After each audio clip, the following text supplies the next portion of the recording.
Chers amis, bonjour. Alors il est intéressant de lire l'histoire de ces deux femmes, Léa et Rachel, qui sont liées à la vie de Jacob, qui lui-même deviendra Israël.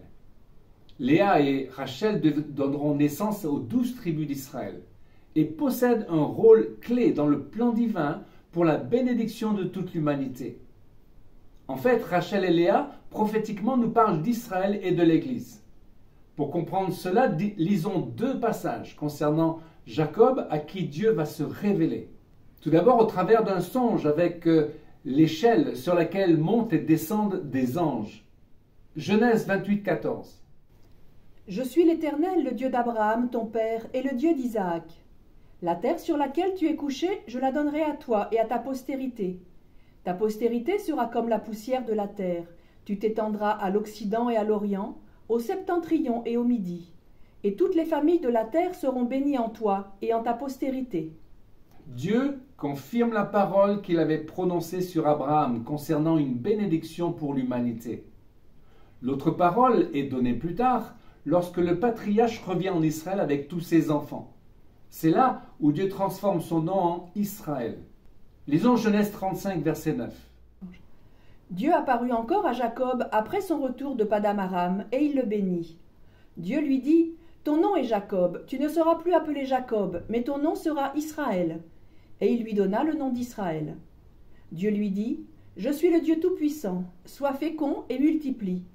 Une nation et une multitude de nations naîtront de toi, et des rois sortiront de tes reins. » Dieu s'éleva au-dessus de lui, dans le lieu où il lui avait parlé. Notons ceci. Dieu Elohim, disant qu'il est le Dieu Tout-Puissant, El Shaddai. Il apparaît physiquement, puis s'élève dans le ciel devant Jacob. Quelle puissante révélation! Puis Dieu dit à Jacob, tu deviendras une nation et une multitude de nations. Il y a quelque chose d'inhabituel.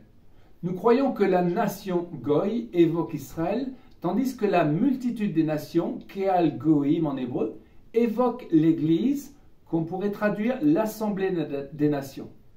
En Israël, on appelle une église assemblée une Keila. Alors faisons une parenthèse avec les trois patriarches. Il est important de faire cette parenthèse afin de comprendre que le choix de Dieu pour la nation sainte Israël a un impact pour le monde entier. Que chacun d'entre nous, chrétiens, comprenne l'importance de ce petit peuple qui a tant souffert, qui a tant besoin de nos prières et de notre amour inconditionnel. En évoquant les trois patriarches, nous pouvons saisir leur universalité.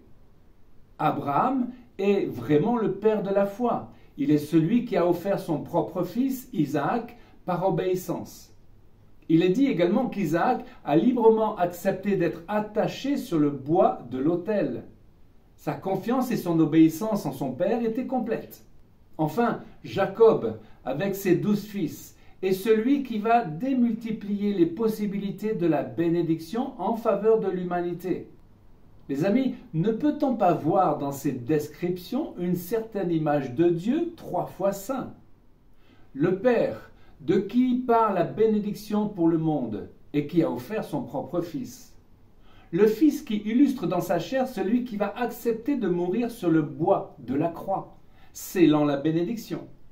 Et le Saint-Esprit par qui cette bénédiction sera démultipliée au travers des 12 tribus, puis des 12 apôtres, puis des nations Goïm, les chrétiens, qui seront disséminés dans la multitude des nations. Même si le mot Trinité n'existe pas dans la Bible, on ne peut que reconnaître la tridimension d'un Dieu unique et rad. Alors parlons de Léa et Rachel.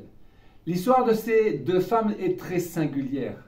Au-delà de la tromperie de Laban, l'oncle de Jacob, nous voyons qu'il n'y a pas d'erreur, premièrement, sur le fait que Jacob ait été marié à deux femmes, et deuxièmement, que Léa soit passée avant Rachel. Lisons Genèse 29, 16 à 23. Laban avait 2 filles, l'aînée s'appelait Léa et la cadette Rachel. Léa avait les yeux fragiles, mais Rachel était bien faite et d'une grande beauté. Jacob s'était épris de Rachel et il dit à Laban, « Je te servirai pendant 7 ans si tu me donnes Rachel, ta fille cadette, en mariage. » Jacob travailla 7 ans pour obtenir Rachel, puis il dit à Laban, « Donne-moi maintenant ma femme, car j'ai accompli mon temps de service et je voudrais l'épouser. » Alors Laban fit un festin auquel il invita tous les habitants de la localité. La nuit venue, il prit sa fille Léa et l'amena à Jacob, qui s'unit à elle. Au petit matin, lorsque Jacob prend conscience de la supercherie, il est en colère. Mais Laban lui déclare que la coutume veut que l'aîné soit marié avant la cadette et qu'il devra donc travailler cette autre année s'il veut prendre Rachel pour femme. Alors Léa aura 6 fils, Ruben, Siméon, Lévi, Juda, Issachar et Zabulon, et une fille Dina. Sa servante Zilpa aura 2 fils, Gad et Asher. Rachel, elle, aura 2 fils, Joseph et Benjamin. Sa servante Bila aura 2 fils également, Dan et Naphtali. Alors prophétiquement, Léa représente l'Église qui est bien plus nombreuse que le peuple juif représenté par Rachel, la préférée de Jacob.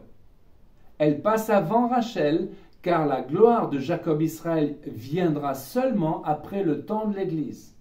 De même, Rachel personnifie Israël car elle a son dernier fils en Israël, à Bethléem, où elle meurt en couche.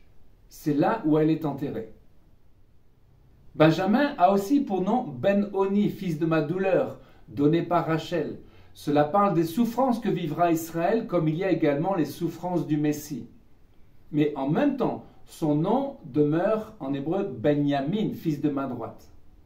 Benjamin aura 5 fois plus de portions avec Joseph, rappelons-nous, car Dieu bénira Israël au-delà de ses espérances. Spirituellement, nous pouvons voir le contraire, car de Léa sortira Juda et Lévi, la tribu royale et sacerdotale, et de Rachel viendra Joseph et Éphraïm, qui aura le droit d'aînesse. Lisons 1 Chroniques 5, verset 1. Ruben était le premier-né d'Israël, mais parce qu'il avait eu des relations sexuelles avec l'une des femmes de son père, son droit d'aînesse fut donné au fils de Joseph, fils d'Israël. Ainsi Ruben ne fut pas recensé comme l'aîné. Juda fut puissant parmi ses frères, et de lui est issu le prince d'Israël, mais le droit d'aînesse appartenait à Joseph.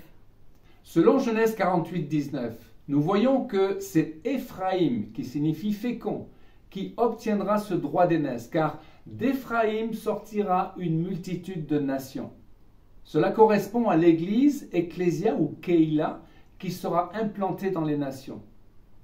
Ce que nous comprenons de l'histoire de Léa et Rachel, c'est qu'elles sont les mères ou les matrices d'où sortent les 2 peuples choisis, Israël et l'Église des nations, inextricablement liés en ces 2 femmes. Le peuple Église est effectivement mentionné dans le Tanakh en Ésaïe 65, verset 1. J'ai exaucé ceux qui ne me demandaient rien. Je me suis laissé trouver par ceux qui ne me cherchaient pas. J'ai dit, me voici, à une nation qui ne s'appelait pas de mon nom. Selon Romains 10, 19, c'est la définition même de l'Église. De même, Paul fera référence à Osée 2, 25.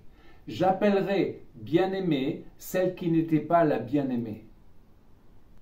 Pour finir, j'aimerais citer un auteur qui parle d'une seconde conversion.